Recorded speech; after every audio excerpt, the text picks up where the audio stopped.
찬송가 305장입니다. 찬송가 305장. 나가던 죄인 살리신 주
사도신경으로 신앙을 고백하겠습니다.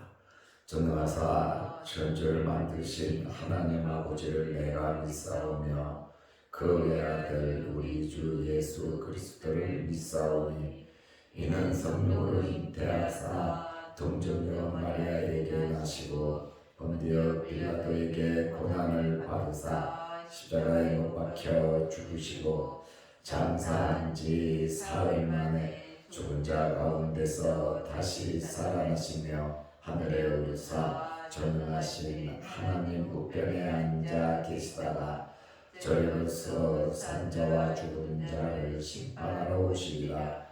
성령을 믿사오며 거룩한 공예와 성도가 서로 교통하는 것과 죄를 사하여 주시는 것과 몸이 다시 사는 것과 영원히 사는 것을 믿사옵나이다.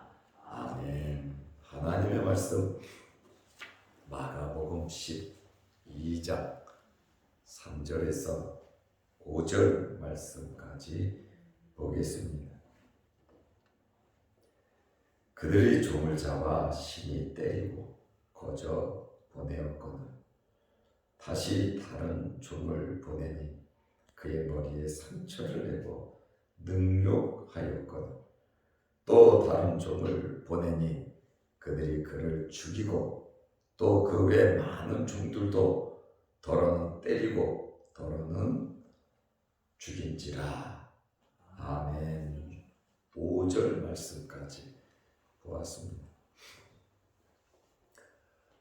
포도원 주인은 굉장히 훌륭하고 굉장히 좋은 선한 주인입니다. 외국으로 나가면서 포도원을 만들고 사둘다리를 두르고 즙자는 틀을 만들고 망대를 지어서 완벽하게 포도원을 만들어 놓고 농부들에게 새로 주고 떠났다, 이렇게 말을 하고 있습니다. 계약 관계가 성립된 거죠. 농부들은 자기들이 한 것은 없어요. 모든 것을 주인이 다 해결을 했습니다.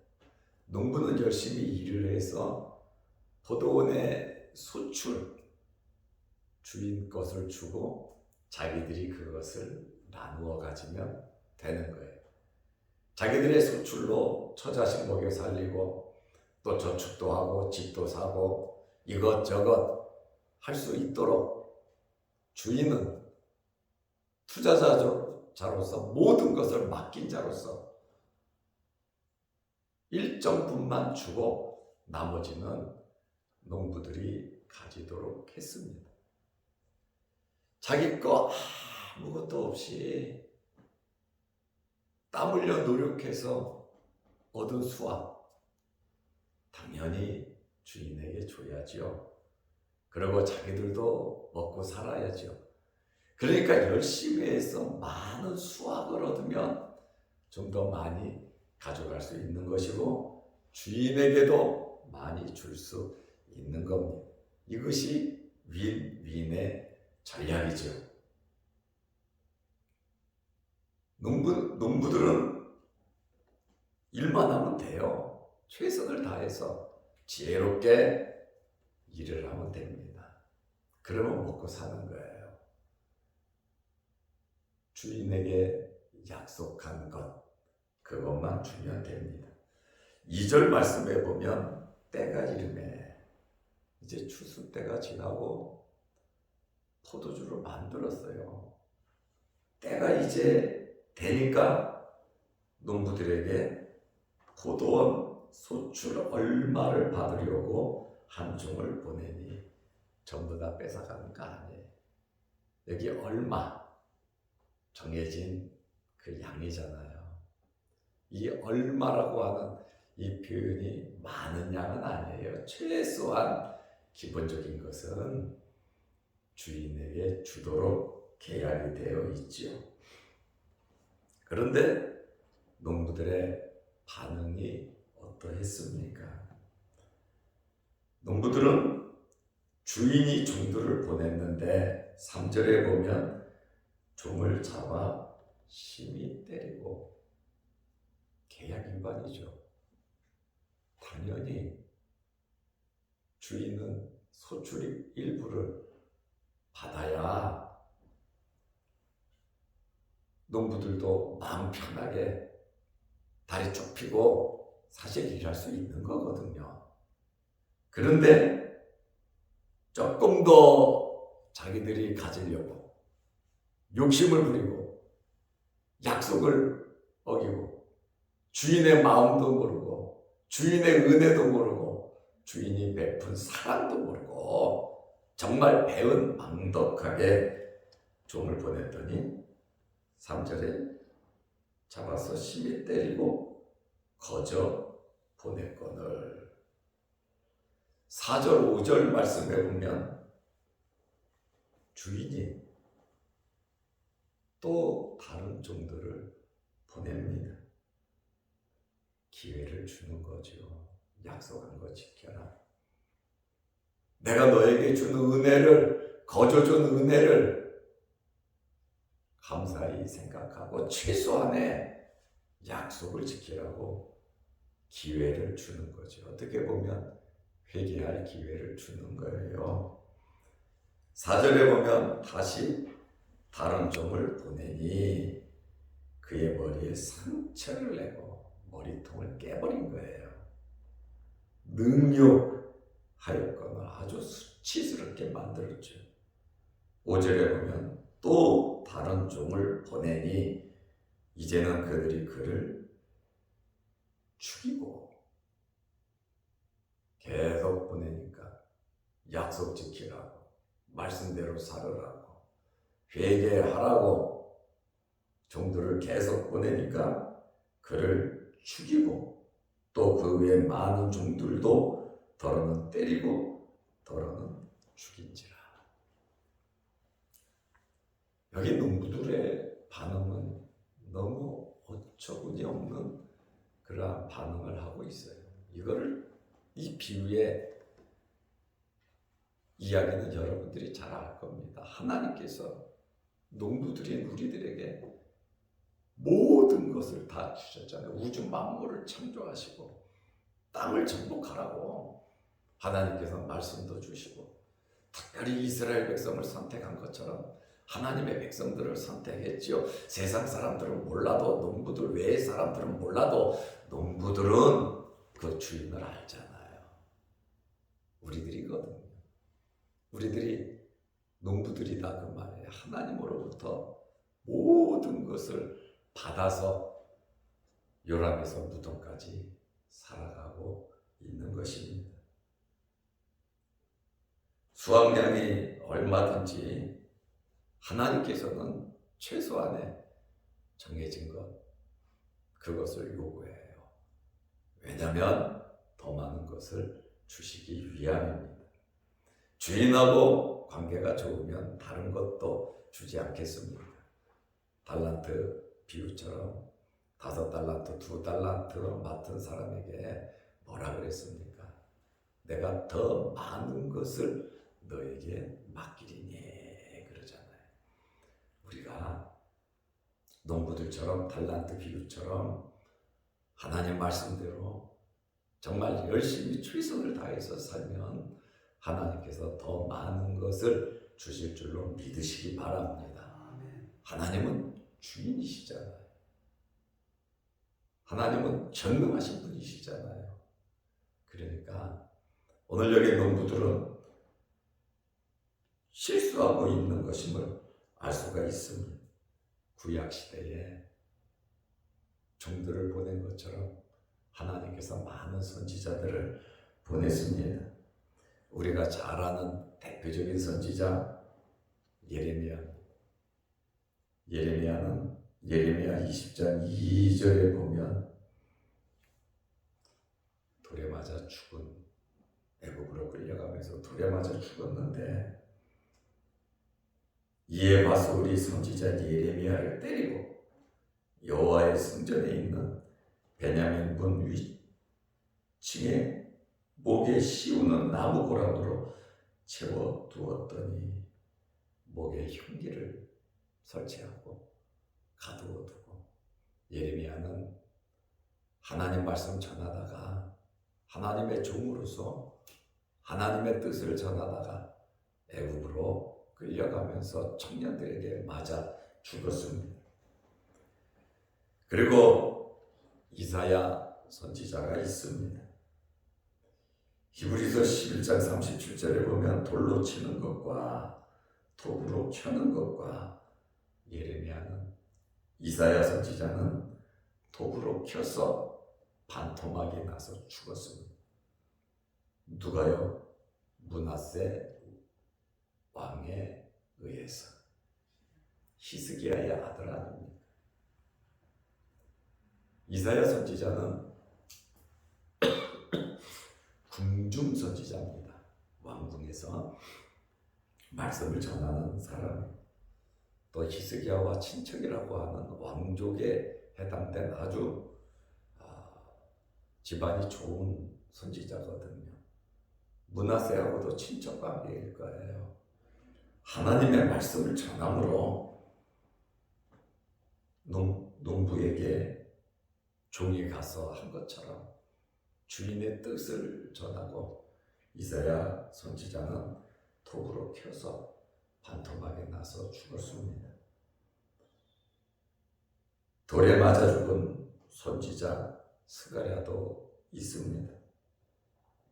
스가랴가 어떤 일을 했습니까? 역대하 20장 20절에 보면 하나님의 영이 제사장 여호야다의 아들 스가랴에게 감동시키심에, 하나님의 영이 성령이잖아요. 성령께서 대제사장 여호야다의 아들 스가랴를 선지자로 스가랴서를 쓴 사람입니다. 감동을 주니까 백성들에게, 농부들에게 말씀을 전하지요. 하나님이 이같이 말씀하시기를, 너희가 어찌하여 여호와의 명령을 거역하여 스스로 형통하지 못하게 하느냐. 하나님의 말씀을 거역하면 절대로 형통할 수가 없습니다. 너희가 여호와를 버렸으므로 여호와께서도 너희를 버리셨느니라. 스가랴 선지자가 하나님 말씀을 받아서 그대로 전달을 했습니다. 역대하 20장 21절에 보면 무리가 함께 꾀하고, 왕 주변에 거짓 선지자들도 있고 시기 질투하고 잘못된 사람들이 있단 말이죠. 왕의 명령을 따라 왕이 명령을 했어요. 그를 여호와의 전 뜰 안에서 돌로 쳐 죽였다. 하나님의 전, 하나님의 성전 뜰 안에서 스가랴 선지자는 돌에 맞아 죽었습니다. 이렇게 포도원을 만든, 모든 것을 완벽하게 아무것도 없는 사람들에게 포도원을 만들어주고, 그래 살면서 감사하면서 약속 지키면서 살아라. 거기서 이득금은 너도 먹고 자식도 먹고 그걸로 투자하고 많은 이윤을 남기라고 하나님께서 우리에게 그런 은혜를, 그런 사랑을 베풀어 주셨다는 것이죠. 우리가 하나님의 택함을 받았다는 것, 농부가 됐다는 것, 하늘나라에 상급을 쌓을 수 있고 영원한 하나님의 나라에 들어갈 수 있다는 것이 얼마나 큰 복인지 몰라요. 우리는 빈손으로 태어나서 이 세상 떠날 때 빈손으로 갑니다. 포도원에서 일한 농부들처럼 하나님의 은혜 안에 하나님 주시는 걸로, 하나님 만드신 걸로, 하나님이 주신 재능으로, 하나님께서 주신 기회를 이용하면서 열심히 해서 많은 것을 남겨서 주인에게 많은 것을 줄 수도 있고, 또 많은 것을 남겨서 주인을 무시하고 내가 그거 다 가지려고 하나님을 무시하고 하나님의 종들을 무시하고 하나님을 떠날 수도 있다는 거예요. 오늘 이 농부들의 반응은 우리들에게 참 많은 교훈을 주고 있습니다. 농부들의 계속되는 잘못에도 불구하고 주인이 계속해서 종들을 보내잖아요. 이스라엘 사람들의 계속되는 반역에도 불구하고 하나님의 백성들이 하나님의 약속을 어기고 하나님의 말씀대로 살지 않음에도 불구하고 하나님께서는 계속해서 말씀을 주시고 종들을 보내신다고 하는 것은 하나님의 크신 사랑을 표현하고 있습니다. 농부들에게 끊임없이 주인이 기회를 주고 있습니다. 왜요? 회개하라는 거죠. 약속을 지키라는 거죠. 처음에 가졌던 그 마음 감사합니다. 나로 하여금 일할 수 있게 해주셔서 감사합니다. 나를 태어나게 해주셔서 감사합니다. 내가 잘할 수 있도록 해주셔서 감사하고 주의 몸된 교회에서 직분 맡음을 감사하고 하나님의 나라에 들어갈 수 있는 이 사실에 대해서 정말 감사하면서 우리는 겸손하게 살아야 하는 겁니다. 농부가 약속을 지키면 시온의 대로가 열리는 거예요. 농부들은 엄청난 복을 받아 누리는 거예요. 주인이 누구예요? 하나님이시잖아요. 농부는 누구예요? 우리들이란 말입니다. 그러므로 우리를 창조하시고 우리에게 말씀 주시고 우리를 구원하시고 독생자까지 이 땅에 보내신 하나님의 그 사랑을 우리는 받았다는 거죠. 어떤 환경에서든지 우리는 이 은혜를 잊어버리면 안 됩니다. 이것을 우리 마음에 새기며 이 세상 떠나는 그날 그 순간까지 우리는 찬송하면서 감사하면서 그저 감사할 것밖에 없다는 거죠. 지금까지 오래 살면 살수록 하나님의 것을 많이 받아서 쓰는 거 아닙니까? 지금까지도 하나님의 것을 가지고 하나님의 은혜로 살았는데 내 것 만들어 봐야 가지고 갈 거 하나도 없습니다. 결국 내 것은 없어요. 그러므로 이 농부들이 착각을 한 것이죠. 우리는 우리를 향한 하나님의 그 사랑, 우리에게 모든 것을 베풀어 주신 은혜, 가정을 주시고 일터를 주시고 교회를 주시고 어려운 시절을 우리가 지내오면서 지금 현재까지 하나님의 은혜로 여러분들의 가정이, 여러분들의 생업이, 자녀들이 지금까지도 돌이켜보면 은혜라고 고백할 수밖에 없다 그 말이에요. 이러한 모든 것을 갖고 계신 하나님과 좋은 관계 맺으면서 살아가시기를 주의 이름으로 축원합니다. 기도하겠습니다. 하나님 아버지, 오늘 아침 이 새벽에도 우리를 일깨우시고 아버지의 전으로 불러주셔서 감사합니다. 이 새벽에 하나님의 은혜, 하나님의 크신 사랑, 하나님의 기회, 우리가 그것을 다시 한번 깨닫게 하시고 저 천국 바라보면서 우리는 언제라도 하나님 부르시면 포도원을 다 놓고 가야 하는데 그 물질적인 것에 우리 마음 뺏기지 말게 하시고 섭섭하고 속상하고 괴로워하지 말게 하시고 하나님의 사랑을 믿고 우리 남은 생에 하나님께 맡기며 믿음으로 살아가게 하여 주옵소서. 공중의 새도 먹이시고 들의 풀도 키우시는 하나님께서 하나님의 백성들을 지켜주시고 하나님의 백성들을 살려주신다고 하는 그 말씀을 마음 위에 새기며 어떠한 환경에서든지 하나님의 말씀에 순종하며 살게 하여 주옵소서. 오늘도 이 새벽에 기도합니다 하는 문 열리게 하시고 우리의 기도 제목마다 응답하여 주옵소서. 영상을 보며 함께 은혜를 나누는 성도들에게도 크신 복으로 채워 주옵소서. 예수님의 이름으로 기도드리옵나이다. 아멘. 하늘에 계신 우리 아버지여, 이름이 거룩히 여김을 받으시오며 나라의 마옵시며 뜻이 하늘에서 이룬 것 같이 땅에서도 이루어지이다. 오늘날 우리에게 일용할 양식을 주옵시고 우리가 우리에게 죄 지은 자를 사하여 준 것 같이 우리 죄를 사하여 주옵시고 우리를 시험에 들게 하지 마옵시고 다만 악에서 구하옵소서. 대개의 나라와 권세와 영광이 아버지께 영원히 있사옵나이다. 아멘. 자유롭게 기도하시기 바랍니다.